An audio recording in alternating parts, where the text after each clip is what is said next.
quand on a décidé de faire ce grand voyage avec mon ami Nance et qu'on s'est rendu compte que le jeûne avait déconstruit en nous la peur d'avoir faim. Ça nous a amené en fait vraiment des prises de conscience et plus que ça des expériences initiatiques qui derrière nous ont accompagnés et nous accompagnent encore dans toute notre vie.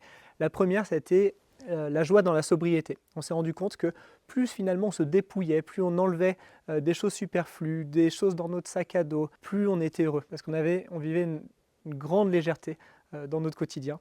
Et le jeûne a vraiment été le point de départ pour ça. La deuxième chose, c'est faire confiance en l'inconnu. Et là aussi, le fait d'avoir jeûné, de s'être lancé dans cette aventure et de se rendre compte que non seulement ça s'est bien passé, mais en plus ça nous a apporté des cadeaux, et bien derrière on a eu plus confiance encore en l'inconnu, arrêter de savoir où on allait dormir le soir, jusqu'à arrêter d'utiliser l'argent, et puis aller faire des nouvelles aventures, des nouvelles expériences. Un autre enseignement, ça a été que tout est possible. On s'est rendu compte que dans ce voyage, des rêves qui nous semblaient vraiment impossibles, comme traverser l'Atlantique sur un voilier en faisant du stop, comme aller faire le plus grand festival du monde, le Burning Man, alors qu'on n'en avait pas entendu parler un mois avant, ou alors traverser les États-Unis en avion stop. En tout cas, on s'est rendu compte que le fait de jeûner, d'avoir confiance en l'inconnu, mais ça ouvre en fait plein de portes, tous les cadeaux que peut nous transmettre le voyage.